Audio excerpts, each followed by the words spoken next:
Basically, an editor who's coming to this paper afresh doesn't necessarily know an awful lot about the topic, because I, as an editor of a global health journal, see a huge range of studies from NTDs to cancer, and so I want to be able to understand it. So I need to be told a story. I'm very simple. So explain what the problem is, what's already been published about it, and tell me why you needed to do the study at this point. And then the methods, go through exactly what you did, dates, population, geographical area, analyses, and the outcomes that you measured. And then in the results, just, sort of in a sort of linear fashion, go through the methods that you described and report a result for each of those sections. I wouldn't expect to see a result that I hadn't had the method described for. Oh, by the way, we just sort of did this as well. Kind of muddles it a bit. And then in this discussion, we'd be looking for the bottom line, limitations, context of what next. I'll go through each of the sections in a bit more detail in a minute. Titles. We want to see a title that's informative but concise, so don't waffle on. We want to know roughly what you did, not necessarily what the outcome was, so don't necessarily give away the results in the title, but just describe what you did, and definitely put the study design. So all those checklists will tell you to put the design of the study in the title. Is it a randomised trial? Is it a retrospective observational study? And don't use technical jargon and abbreviations. Probably no abbreviations in a title would be my advice, unless it's HIV. You could probably get away with that one. The abstract is really important because sometimes it's actually the only thing that editors read. If they're in a real hurry, you've got lots of papers to read. And it's quite easy to see from a first read through if it's suitable for the journal or not. So if you haven't adequately or appropriately represented your paper in the abstract, we might miss something. So it's usually written last, so write the whole paper and then do the abstract last, but it's read first. Make sure it accurately reflects the paper. Don't use abbreviations again. State the aim prominently. So in the background, or the background bit of the abstract, tell us why you're doing it. That's can't say that enough. Why are you doing it? And then add enough detail for a new reader to be able to understand what you did. So it's quite a good idea to show it to somebody outside your specialty, to get them to read it and then sort of say back to you what they think you did and what the results were, maybe. And then do put some data in the findings. That's good. That's good to know. And then confidently state, without overstating, the implications of your work. So we want to see sort of what's important about the study, but don't overdo it. No more research is needed. So I've gone through this a little bit already, but yes. So chronologically going through, no results in the methods in the results section without having described the methods, and vice versa. Refer to the reporting guidelines. Don't sort of be tempted to put in some information from another study that you did, because that just muddles the story, the kind of narrative flow. And then in the methods and results, don't do any speculation and interpretation there. Just boldly sort of state the findings as they stand. And then in the discussion, you probably begin by summing up your main findings. So the first paragraph will be sort of a summary of the results. You'd want to discuss their relevance to existing work, and if it actually conflicts with that work in any way, you'd want to try and explore why, because you can be sure that the reviewers would be asking that question anyway. So it's good to get in there first. The same with limitations. All studies have limitations, so make sure you've got at least one paragraph on those, because again the reviewers will ask you about it. Then mention the strengths, what sets your work apart from others. Don't talk about findings you haven't mentioned already. Again, we don't want these sort of surprises and something upsetting the narrative arc. Try not to go beyond what you've actually found. Don't be too speculative in the discussion.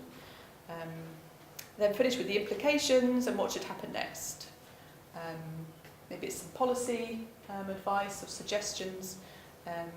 Try to avoid further research needed. I know we always need more work, but this actually is a bit off-putting for editors. So I know it's an honest thing to do to say that more research is needed, but I think it's at least it'd be a bit more directed about it, and that's helpful for us. So overall, general principles. This is the one I'm going to keep banging on about. What's the point? What's the point? Why did you do it? Why did it need doing? And what's going to happen now you've done it? Basically, tell a story. The paper needs to read like have a proper narrative flow. No excuse not to refer to reporting guidelines. They're all out there. They're all free. Editors will expect to see a checklist, probably at least for a trial or a systematic review. Don't worry too much about English. As long as we can understand it on a very basic level, what you did, then we can polish that in-house. We have those in-house technical editors. Again, ask somebody else outside your specialty if they can understand it. Choose your journal wisely. Study the instructions for authors. If it's not in scope, then move on. And then beware of predatory journals. Does anybody want to talk about predatory journals, or should we move on to Q&A in the interest of time? I don't know what a predatory journal is. You don't know what one is? Sentence. I'm a baby geriatric anthropologist. This seems new to me. Okay, all right. This is a predatory journal. This is a predator in chief here. Wolves in editors' clothing. So these are journals where they are usually open access journals. They are they're paid to publish, which is the same as Lancet Global Health, but they're essentially cash cows. They're set that they offer you things like we'll publish your work almost instantaneously. We're almost guaranteed acceptance. We don't really bother with peer review. I mean, we say we do, but we don't really. The editorial board is either made up or they're very inexperienced. So these journals exist and will try and tempt you. So this is an example of an email that I received from a journal called Archives of Nursing and Care, inviting me as a limited group of scientists to. They'd seen some of my work in the field of nursing and care, which I've never published in. And so these are, so if anyone has one of these, or several of these, so delete them immediately, because they're all no journal worth its salt is going to send out something with terrible English like that. And even in the bottom line, we hope publishing your research in our journal will increase the journal's quality and reputation. It's not even offering you something; it's saying you could increase our quality for us. Okay. So yes, I was just going to go into how to avoid them, but if you just delete the emails, then you can avoid them. So yeah, I think we're supposed to finish it in 10 minutes' time. So I was hoping, because it's not really a workshop, it's me just talking at you. So I wanted to be able to give you the chance to talk back at me. So please ask me anything. No one's going to ask anything. They are. Yes. What about pieces that aren't necessarily research, but kind of practice reports? Reports from operations. Is the Lancet Global Health interested in those, or is it just research? It's just research, really. Yeah. I mean, we have a sort of commentary section in correspondence where it's interesting to hear about any lessons learned from that sort of research. But they'd be quite short, punchy pieces, rather than a full report of a operation. From field or something. Yeah. I mean, but it'd be about, these are like 800-900 word pieces, so something for people to dip into rather than have a full report. So, but yeah, we'd do that sort of thing as a short report. Yeah, there's one over here. Yeah. Maybe leading from that, the comments then. Yeah. Do you review them in the same way, or are they? Commentaries aren't externally reviewed, so we just review them in-house because they're not generally presenting data. They're just it's usually a little more in the way of opinion, I guess, or experience. So we don't generally review them externally. So. And are there tips for what types of comments you would look to publish, or others that Again, this sort of novelty, timeliness. yeah, it's something that's persuasive in the first couple of paragraphs as to why, you know, you need to sort of set it as, you know, apart from everything else that we're going to be seeing. Yeah, I mean, just read the journals. I think is a really good tip. If you're wanting to submit to a journal, make sure you know the types of articles it takes, and have a read through maybe some of the most, you know, the ones that come up in most read. Have a look at them and see what type of structure and form they use. Maybe. Which qualities of health research is of relevance to? We haven't really, no. I think it's it's almost a historical thing in that we've never published any so far, and so we've actually got quite limited experience in assessing them actually. And because we get quite a high volume of quantitative research, and then a few qualitative come through occasionally, they do tend to get lower down the priority list, so we would probably recommend submitting them somewhere else, although we don't want to say we never do them. As I say, there's sort of combination of not really having very much experience in reviewing them, and competition with the quantitative stuff means that they're never going to be a priority at the moment, at least. On that, can you recommend where else would do qualitative NTD studies? NTD, yeah. I mean, there's always PLOS NTDs, and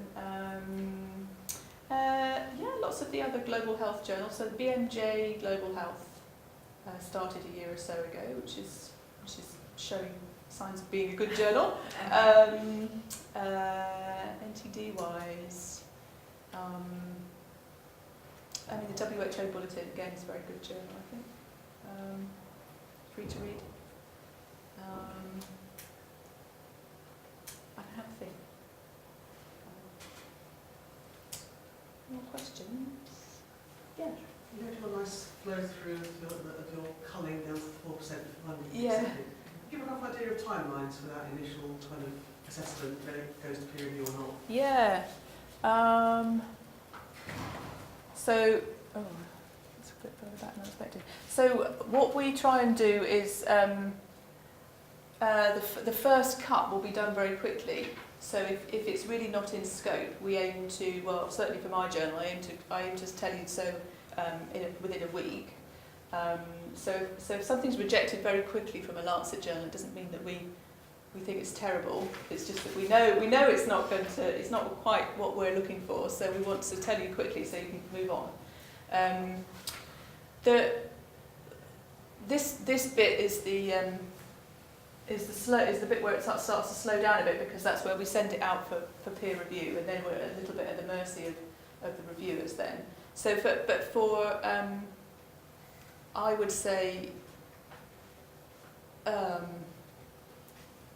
about 8 weeks would be from start to finish for my journal at least. The Lancet and some of the other Lancet specialty journals offer a fast track service. So if you're submitting a randomised trial, that will automatically go into their fast track, and that's submission to acceptance in 10 days, and then acceptance to publication in another 10 days. So Within peer review months. yeah. Yeah, so you have to be quick as well. So yes, it depends a little bit on the subject and the design of the study and the peer reviewers you end up with. Does that help? Yeah. These days, lots of journals ask authors to recommend referees for Oh, their yes. particular paper. What proportion of those are actually listened to or accepted by the editors? Any? That's interesting. I could have talked to you about fake peer review as well, which is another one of my favourite topics. This is where authors suggest reviewers, and then they're actually made up, and so the emails come back to the author and they review their own paper. So at the Lancet we're a bit wary of that. So in fact we don't really look at them to start with. We'll do so for every paper that we receive that we're going to send out for peer review, we do a sort of bespoke literature search to find the active reviewers in that area. If they happen to coincide with ones that have been suggested, we'll make sure we only limit it to one. per paper, because we seek four reviews, 3 clinical, 1 statistical for each paper. And so if we did a search and 4 of those suggested reviewers came up, we would only pick 1 of them.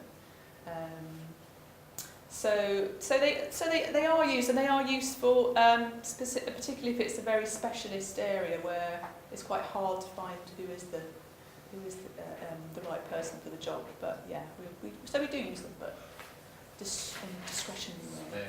Yeah.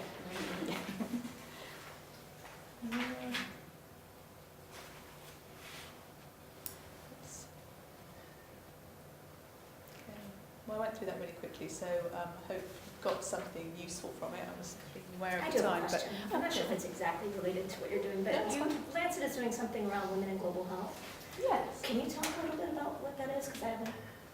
I mean, that's not really related to so this, we've just actually closed the call for papers on women in science, medicine and global health. And so we were asking for papers on, they could be research papers, they could be commentaries, and then so we're in the process of, we had 300 submissions, I think, yeah. And so we're just in the process now of choosing which ones we're going to proceed with, and then we'll publish a special issue later in the year, I think.